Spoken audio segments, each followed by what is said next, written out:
En marzo del 2013, Arturo Romero entró a las cuevas de Cacahuamilpa con una lámpara en la mano y una sonrisa en el rostro. Nunca volvió a salir. 10 años después, alguien encontró su linterna intacta, encendida, en un lugar donde nadie debería estar. Los murciélagos agitaron el aire en la penumbra, y el eco de las gotas golpeando la roca parecía un reloj, midiendo el tiempo que se escapaba. La noticia conmocionó a un pueblo entero, pero lo que nadie sabía era que aquella linterna, encontrada una década después, no solo estaba intacta, sino que aún emitía una luz fría, casi antinatural. Dicen que las cuevas guardan secretos que el hombre no está destinado a comprender. Arturo, un joven apasionado por la espeleología, no sabía que esa excursión marcaría su nombre en la lista de desapariciones más inquietantes de México. Y tú, que estás escuchando esta historia ahora, puede que termines creyendo que algunas luces nunca se apagan. Si quieres acompañarnos en este viaje a lo más profundo del misterio, suscríbete y mantente cerca. Si algún día descubrimos lo que realmente pasó ahí dentro, será aquí donde lo contaremos. Las grutas de Cacahuamilpa, en el estado de Guerrero, son uno de los sistemas de cuevas más grandes del mundo. Kilómetros de pasadizos serpenteantes, bóvedas colosales y túneles estrechos se abren en un entramado que respira humedad y silencio. El aire es denso, cargado del olor terroso que se adhiere a la piel y a la ropa. La oscuridad es tan total que si apagas tu lámpara, pierdes la noción de tus propios movimientos. Afuera, el pueblo que lleva el mismo nombre vive de los turistas que acuden a admirar la majestuosidad de la caverna. Familias enteras trabajan como guías, vendiendo artesanías y narrando leyendas que han pasado de generación en generación. Historias de luces que flotan sin dueño, de voces que llaman desde la penumbra y de viajeros que entraron, pero nunca salieron. Arturo Romero tenía 29 años y vivía en Toluca. Alto, de complexión atlética y sonrisa franca, trabajaba como ingeniero civil. Su pasión por las cuevas comenzó en la universidad, cuando un amigo lo llevó por primera vez a una excursión de espeleología. Desde entonces, cada año planeaba una nueva aventura subterránea. En contraste con su energía y curiosidad, su hermana menor, Camila, siempre había sido cautelosa. Le advertía de los peligros, de los rescates fallidos, de las historias de desaparecidos que jamás se encontraron. Arturo, sin embargo, creía que la preparación y la técnica eran suficientes para mantenerlo a salvo.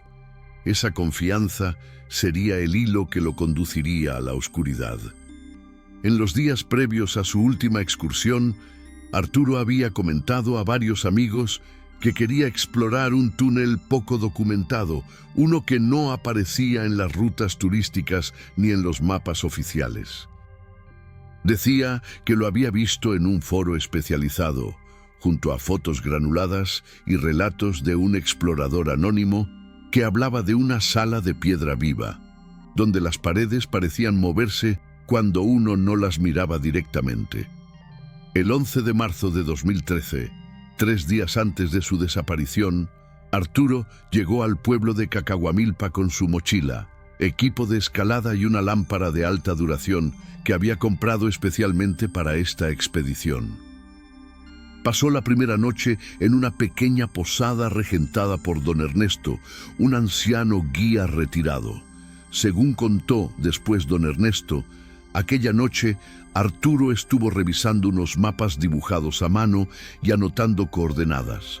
Parecía concentrado, pero en momentos levantaba la vista y escuchaba como si algo en la calle hubiera llamado su atención.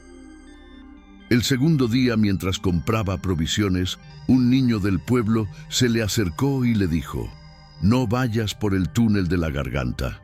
Ahí se escuchan pasos cuando estás solo». Arturo sonrió, pensando que era parte del folclore local. y le regaló una barra de chocolate al niño. Esa tarde, Camila recibió un mensaje de texto de su hermano. Encontré el acceso. Mañana entro. Si no te escribo antes de las 8 p.m., llama a Ernesto. Ella respondió con un simple, «Ten cuidado». Pero horas después, volvió a leer ese mensaje con un peso extraño en el pecho. En la mochila de Arturo, además de su equipo, había un objeto peculiar, un pequeño amuleto de plata con una piedra verde incrustada. Según él, se lo había dado un viejo explorador que conoció en Oaxaca, como símbolo de buena suerte. Lo curioso es que, en las fotos de los días previos, ese amuleto cuelga siempre de su cuello. Pero en las imágenes tomadas en la entrada de la cueva, ya no lo llevaba puesto. La mañana del 14 de marzo de 2013, Arturo salió temprano de la posada. El cielo estaba cubierto y un olor a lluvia se mezclaba con el aroma de tierra húmeda. Vestía ropa térmica, botas resistentes y llevaba en la mano su linterna nueva, brillante, como si confiara plenamente en que sería su guía en la oscuridad. Entró por la boca principal de las grutas, saludando a dos guías que se preparaban para recibir a un grupo de turistas. Minutos después, giró hacia un pasadizo secundario, uno que estaba señalado con una cadena y un letrero de acceso restringido. Nadie lo volvió a ver. A las 8:15 p.m., Camila llamó a don Ernesto preocupada. Él contactó a dos guías locales que, junto con un par de voluntarios, entraron a buscarlo. Encontraron huellas frescas en un sector llamado el Salón del Silencio, pero se interrumpían de forma abrupta, como si Arturo hubiera sido levantado del suelo. No había señales de lucha, ni equipo abandonado, ni marcas en las paredes.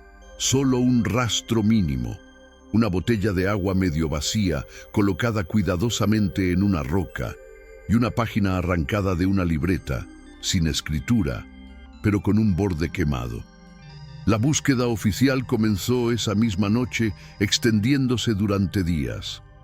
Perros entrenados, cámaras, cuerdas y hasta drones fueron utilizados. Pero las cuevas parecían tragarse todo esfuerzo humano. Las familias de los guías advirtieron que después de la medianoche ya no debía buscarse. La cueva cambia de lugar, decían. El caso de Arturo Romero quedó abierto, hasta que, 10 años después, la luz volvió a brillar. En los primeros días tras la desaparición de Arturo, la zona de las grutas se convirtió en un laberinto de voces, luces y pasos apresurados. La policía local, apoyada por la Protección Civil y grupos de espeleólogos voluntarios, intentaba coordinar un rastreo ordenado, pero la magnitud del sistema subterráneo y su complejidad jugaban en contra. Uno de los principales investigadores fue el comandante Raúl Medina, un hombre de mirada grave que conocía bien las historias que rodeaban las grutas. Aunque no lo decía en voz alta, aseguraba que ciertos túneles no aceptan intrusos y que lo mejor era sellarlos después de incidentes como este. Las hipótesis iniciales variaban: accidente, una caída en algún pasaje oculto o inundado, fuga voluntaria, aunque nadie que conociera a Arturo lo consideraba probable. Intervención criminal, poco probable, dada la ausencia de huellas o violencia. Causa inexplicable, que aunque no figuraba en los informes oficiales, se susurraba entre los guías y habitantes del pueblo. En los informes públicos, la desaparición de Arturo quedó como un accidente no resuelto. Sin embargo, la familia recibió un documento interno donde se detallaba que en la cámara final que los rescatistas alcanzaron había algo inusual.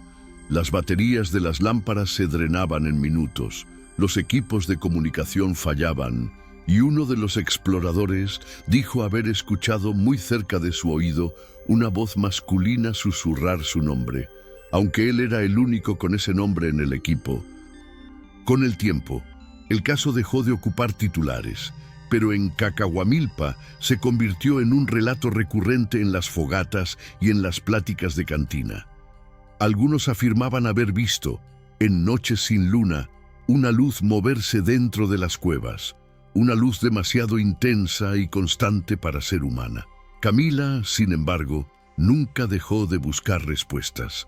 Durante años se comunicó con espeleólogos, exploradores y hasta grupos de investigación paranormal. Guardaba en una carpeta todas las notas, fotos y mapas relacionados con el último recorrido de su hermano. En cada aniversario de su desaparición, viajaba hasta el pueblo y se quedaba horas frente a la entrada de las grutas, como esperando que de pronto Arturo emergiera, cubierto de polvo y con esa sonrisa que tanto recordaba. Don Ernesto, que ya estaba demasiado viejo para entrar a las cuevas, le decía siempre lo mismo: Camila, hay puertas que no son para nosotros. Y a veces, lo único que podemos hacer es esperar a que se abran solas. En abril de 2023, un grupo de espeleólogos extranjeros visitó Cacahuamilpa con el objetivo de documentar zonas poco exploradas. Entre ellos estaba un francés llamado Julien Moreau, especializado en fotografía subterránea. Tras obtener un permiso especial, ingresaron a un sector restringido que, según los guías, llevaba cerrado más de 8 años debido a derrumbes internos. El segundo día de exploración, Julien se adelantó unos metros para preparar una toma. De pronto, en medio de un pasaje angosto, vio un destello. Pensó que era el reflejo de su propia lámpara, pero al acercarse, se dio cuenta de que provenía de un objeto apoyado contra la pared. Era una linterna, negra, de modelo antiguo, cubierta de polvo, pero encendida. La luz era constante, blanca, sin parpadeos. Julien, intrigado, la recogió y notó que estaba caliente al tacto, como si hubiera estado funcionando sin descanso. En un costado, grabadas con un objeto afilado, había 3 iniciales: ARR. Cuando el equipo volvió a la superficie, Julien mostró su hallazgo. Uno de los guías locales, al ver las iniciales, palideció. Sin decir palabra, fue a buscar a Camila, que se encontraba en el pueblo visitando a don Ernesto. Camila reconoció de inmediato la linterna. Era la que Arturo había comprado días antes de desaparecer. No tenía explicación de cómo podía seguir funcionando después de 10 años, ni de cómo había llegado a un sector que oficialmente estaba bloqueado desde años antes de que él entrara a la cueva. Esa noche, Julien entregó la linterna a Camila. Ella, entre lágrimas, notó algo más. En el extremo del mango, bajo una tapa atornillada, había un pequeño compartimento. Dentro, doblada con cuidado, había una hoja de papel amarillenta. La hoja estaba húmeda, con los bordes deteriorados, pero la tinta aún era legible. Era la letra de Arturo. Si alguien encuentra esto, no siga la voz. No es lo que parece. La luz es el único escudo que tengo, pero se debilita cuando pienso en salir. Aquí el tiempo no pasa igual. Escucho tus pasos, Camila, pero sé que no estás aquí. Si puedo, volveré. Si no, no apagues la luz. Camila leyó el mensaje en silencio, sintiendo un escalofrío que le recorrió la espalda. No entendía a qué voz se refería, ni cómo era posible que mencionara escuchar sus pasos. Según el mensaje, Arturo creía que la luz de su linterna tenía algún tipo de función protectora, algo que lo mantenía a salvo de lo que fuera que hubiera ahí dentro. Julien, intrigado, le pidió permiso para regresar al lugar donde había encontrado la linterna, pero los guías locales se negaron. Decían que ya habían tentado demasiado a la suerte. Camila, sin embargo, comenzó a pensar que quizá había llegado el momento de entrar ella misma. La hoja que Camila encontró en el compartimento de la linterna parecía haber sido arrancada con prisa de una libreta pequeña. Estaba escrita por ambos lados, con una caligrafía que comenzaba segura y terminaba nerviosa, inclinándose hacia la derecha como si las palabras hubieran querido correr para no ser alcanzadas por algo invisible. Apenas terminó de leerla en voz baja, notó que, en una esquina, la tinta formaba una mancha más oscura, la huella de un dedo. El dedo de su hermano, tal vez. Lo presionó con el pulgar y sintió una punzada de electricidad. O quizá fue solo el peso del recuerdo. Julien, aturdido por la intensidad del hallazgo, tomó fotos de la hoja desde distintos ángulos. Propuso digitalizarla y realzarla con filtros de contraste, por si había letras que el papel húmedo hubiera ocultado. Camila guardó el mensaje dentro de una funda plástica y, sin querer, su mirada regresó a la linterna. La luz seguía allí, firme, casi clínica. La acercó a su rostro y percibió un zumbido leve, como el rumor que dejan los aparatos cuando están enchufados a una red que no ves. «No apagues la luz», repitió para sí las últimas palabras de Arturo. «No lo haré». Al día siguiente, la noticia del hallazgo se desparramó por el pueblo. Las voces se dispararon como chisporroteos. Algunos emocionados, otros asustados. Don Ernesto la abrazó sin preguntar nada, como si temiera que cualquier pregunta rompiera un equilibrio sutil. Por la tarde, una camioneta gris apareció en la plaza. Bajó un hombre con el cabello cenizo y un andar cauto. El comandante Raúl Medina, ya retirado. «Recibí una llamada», dijo después de saludar a Camila. «Me contaron de la linterna. Yo guardé algo todo este tiempo, algo que nunca entregué a la familia porque me dijeron que no ayudaba a la investigación. Creo que ahora sí es el momento». Del maletín sacó una memoria antigua, envuelta en un pañuelo. Era una copia de una grabación que los rescatistas habían captado en 2013 dentro de la cueva. Medina explicó que aquella noche, cuando el equipo entró a El Salón del Silencio, una de las cámaras había captado audio extraño. Lo recordó por la manera en que hizo vibrar el aire, como si el sonido tuviera peso. Escucharon la pista en la posada, a puerta cerrada. Primero, la respiración de los rescatistas, el roce de la cuerda contra la roca y el goteo incesante como metrónomo.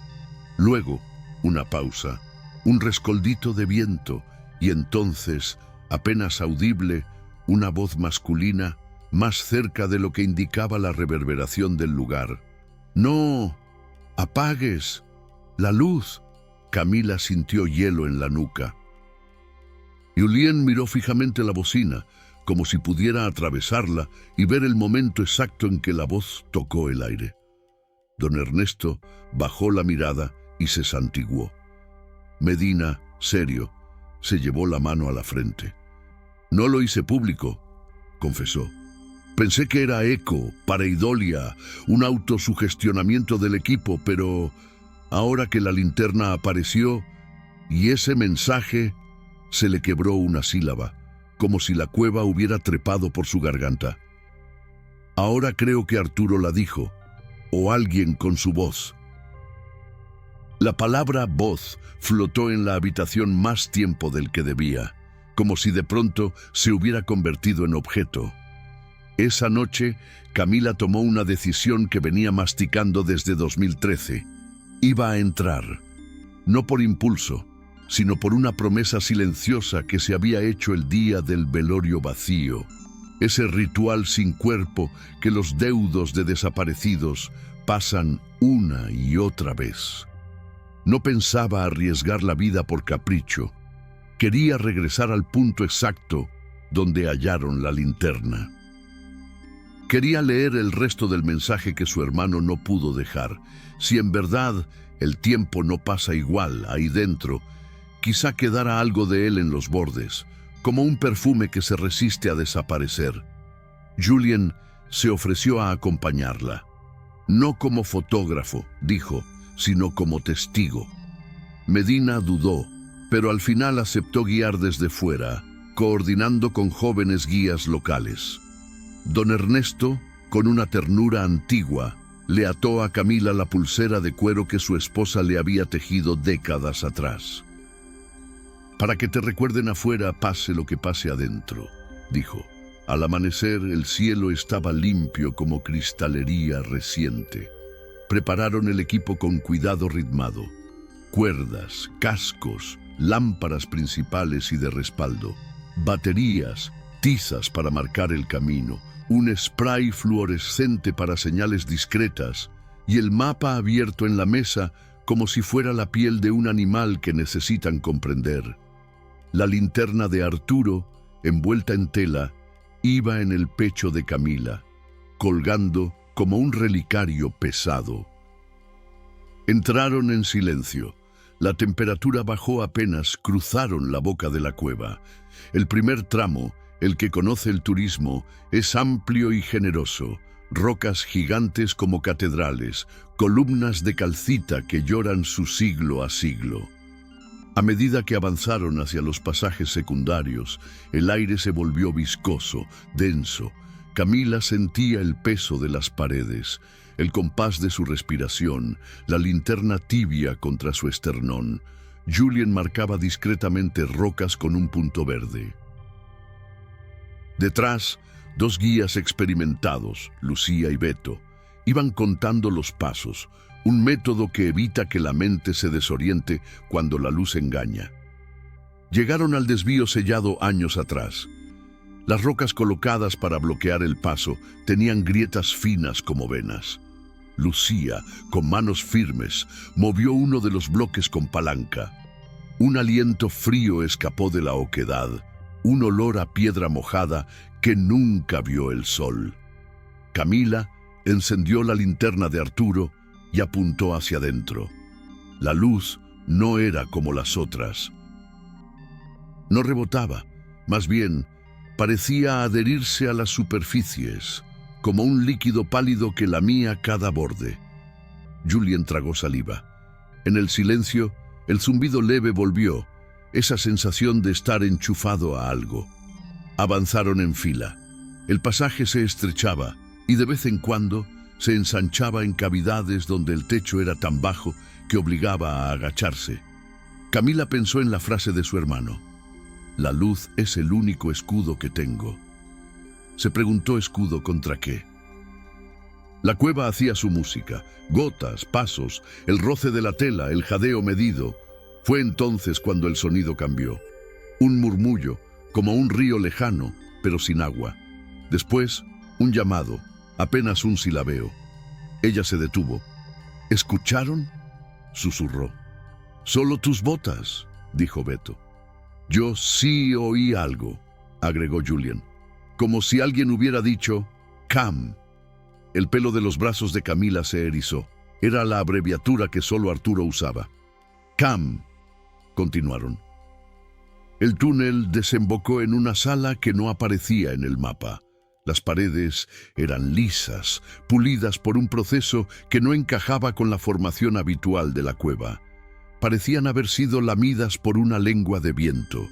En una de las paredes, Camila vio un trazo. Se acercó con la linterna de Arturo y comprendió que no era una grieta natural. Era un dibujo, un óvalo imperfecto, como una puerta hecha a mano. Alrededor, marcas repetidas, líneas cortas con una inclinación constante, como si alguien hubiera estado contando algo o marcando el paso del tiempo. En la base del óvalo, con la misma caligrafía de la nota, se leía: «La cueva habla con tu voz». La frase se quedó vibrando en el aire. Lucía la repitió en voz muy baja, casi para sí. De pronto, sin aviso, el equipo de comunicación de Beto crepitó y soltó un chisporroteo agudo. Al mismo tiempo, una de las lámparas de respaldo se atenuó. Camila apretó la linterna contra el pecho. Su luz, en cambio, se volvió más intensa, como si respondiera a la amenaza de un animal. Julien tomó un par de fotos rápido, pero en la pantalla solo aparecía una niebla granulada. Se acercó a la pared y pasó la mano sobre un surco. Los dedos le quedaron húmedos. No era agua, era como una película, una condensación salada. Con la luz de Arturo a pocos centímetros, distinguieron algo incrustado en la calcita, una mancha de metal opaco. Lucía raspó con cuidado con la punta de una navaja. Lo que emergió los dejó sin voz. Era un pequeño amuleto de plata con una piedra verde, el mismo que Arturo había dejado de usar antes de entrar. «Esto no estaba aquí», dijo Camila, débil. «No podía estar aquí». El amuleto tenía la cadena rota y en la parte posterior, casi borradas, las iniciales AR grabadas en letras minúsculas, como un secreto. Camila lo sostuvo con ambas manos. Estaba tibio, como si hubiera reposado en piel humana hasta hacía poco. ¿Poco dónde? Aquí, donde la humedad congela los metales, o en otro lugar, otro tiempo que se curva. Beto sacó su medidor de gases. Los niveles eran normales. Nada que explicara los fallos intermitentes de los aparatos ni el cambio de luminosidad. Fue entonces cuando la cueva respiró. No un viento, un movimiento interno, un ajuste. A Camila se le apretó el estómago. La luz de la linterna parpadeó por primera vez, un golpe breve, y el zumbido se volvió un tono más bajo, más grave, como la nota inicial de un órgano que despierta. Una voz se insinuó desde el pasaje por el que habían venido. Era una voz de mujer, la de Camila. Dijo con la claridad de un espejo: «No apagues la luz». Lucía dio un paso atrás. Julien apuntó la lámpara hacia el pasaje. Vacío. Las paredes tragaban el eco como si tuvieran hambre. Camila quiso responder, pero entendió que aquella era una trampa perfecta, un anzuelo lanzado con sus propias palabras. Recordó el renglón. «No sigas la voz, no es lo que parece». «Nadie habla», ordenó, sorprendiéndose de escuchar su voz firme. «Y nadie apaga nada». Se acercó al óvalo dibujado. Había una grieta junto a la base, una línea tan fina que solo la luz de Arturo la hacía visible. Introdujo el amuleto con delicadeza. Cupo justo. El óvalo vibró con un timbre leve, un tin metálico que no debería salir de la piedra. La grieta escupió una ráfaga de aire frío. La lámpara de Julien parpadeó. El corazón de Camila golpeó una vez, fuerte, como un puño contra una puerta. «Nos vamos», dijo Medina por el intercomunicador, su voz entrando con nieve. «Repito, nos retiramos, ahora». «¿Nos oíste hablar?», preguntó Lucía al canal. «No», respondió Medina. «Solo ruido de fondo y una voz».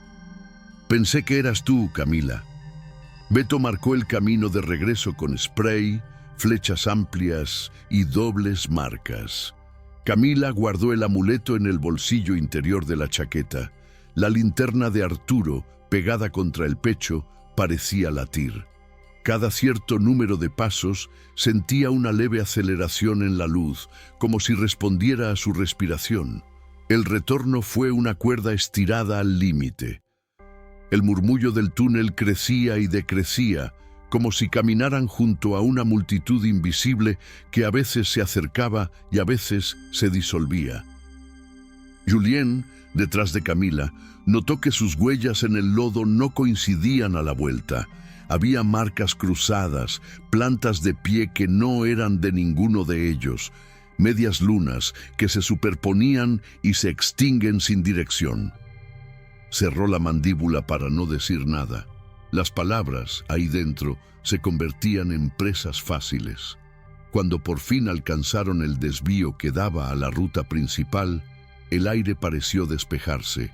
Los aparatos recobraron su brillo normal. La radio dejó de escupir estática. Al salir al corredor turístico, el eco de los pasos humanos, lejanos, cotidianos, les devolvió una dimensión reconocible. Camila se permitió respirar con profundidad. Detrás de ellos, La oscuridad quedó otra vez ordenada por las cintas y las cadenas de acceso restringido. Ya en la superficie, el sol de la tarde parecía demasiado joven para el tiempo que habían vivido ahí abajo. Medina los esperaba con la cara palidecida. Les tendió una manta y les pidió que se sentaran. Camila sacó el amuleto del bolsillo y lo depositó en la mesa. El metal había perdido tibieza. La linterna, en cambio, no. Brillaba igual, tal vez más. «Encontramos esto», dijo Camila, y relató lo del óvalo, las marcas, la frase en la pared. Medina pensó unos segundos y, sin prometer nada, dijo que intentaría reabrir formalmente el expediente con las nuevas evidencias. Don Ernesto escuchó todo sin interrumpir, y luego, con voz mínima, dijo una frase vieja como el polvo: «Lo que se queda sin luz, se queda sin nombre». Un estremecimiento recorrió a los presentes. Camila no estaba lista para asignar nombres a lo que habían vivido, tampoco para soltar la linterna. Se la colgó al cuello de nuevo y sintió su peso correcto, como si fuera un corazón prestado. Al caer la noche, el pueblo se volvió un mosaico de ventanas encendidas. Desde algún lugar, un niño reía. La cueva, a unos metros, era una boca cerrada. Fue entonces, ya sola en la habitación de la posada, cuando la linterna hizo algo que no había hecho en 10 años. Un parpadeo largo, un suspiro de luz que cruzó la pared y dejó una sombra en forma de óvalo. Camila se quedó inmóvil, contando en silencio como su hermano había contado en la roca. 1, 2, 3. La luz volvió. En el bolsillo, el amuleto vibró apenas, como si adentro de la piedra verde alguien tocara desde el otro lado. A la mañana siguiente, Camila fue llamada a una pequeña oficina municipal. El comandante Raúl Medina la esperaba junto a un archivador metálico abierto. Sobre la mesa había carpetas, fotografías en blanco y negro y recortes de prensa amarillentos. Entre ellos, uno llamó su atención. Una nota de 1974 que hablaba de un joven explorador, Javier Núñez, desaparecido en las cuevas de Cacahuamilpa en circunstancias casi idénticas a las de Arturo. Lo inquietante era que, en la fotografía publicada, Javier llevaba al cuello el mismo amuleto de plata con piedra verde. Medina le explicó que, revisando viejos expedientes, había encontrado referencias a ese amuleto en otros casos aislados, todos vinculados a las cuevas. 3 desapariciones en total, separadas por décadas, pero unidas por la misma pieza. Ninguno de esos objetos había sido recuperado hasta ahora. Camila sintió que el peso del amuleto en su bolsillo se volvía insoportable. No sabía si estaba sosteniendo una pista, una advertencia o una llave que nunca debió encontrar. «Si reabrimos el caso oficialmente», dijo Medina, «habrá gente que quiera cerrar de nuevo ese túnel, sellarlo para siempre, y habrá otros que querrán entrar». Camila entendió lo que no estaba diciendo. Si lo entregaba, perdería el control sobre lo que pasara con el amuleto y, quizás, con el destino de Arturo. Pero si lo guardaba, se convertía en la única depositaria de un objeto que parecía tener voluntad propia. Esa noche, antes de dormir, dejó la linterna encendida sobre la mesa. No por miedo a la oscuridad, sino para cumplir la única petición de su hermano. A medianoche, un hilo de luz se proyectó sobre la pared, dibujando de nuevo el óvalo que había visto en la cueva. Dentro de esa silueta, por un instante, creyó ver la sombra de un hombre alto, con el torso inclinado hacia adelante, como si buscara algo en el suelo. La imagen se desvaneció antes de que pudiera llamarlo por su nombre. Al amanecer, la linterna seguía brillando, inmutable. El amuleto, en cambio, estaba frío. En los días posteriores, Camila regresó a Toluca con la linterna y el amuleto guardados en una caja metálica. No sabía si había rescatado una parte de su hermano o si solo había traído un fragmento del misterio que lo envolvía. Lo cierto es que, desde esa noche en la cueva, la luz de la linterna parecía acompañar sus sueños, iluminando corredores de piedra que nunca había visto despierta. El expediente de Arturo Romero sigue abierto.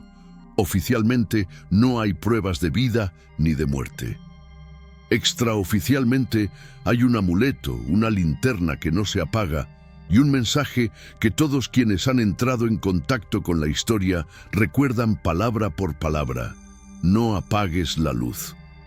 Quizá algún día la cueva devuelva lo que se llevó, o quizá, como dicen algunos guías, quien entra a ciertos túneles nunca se pierde, solo cambia de lado.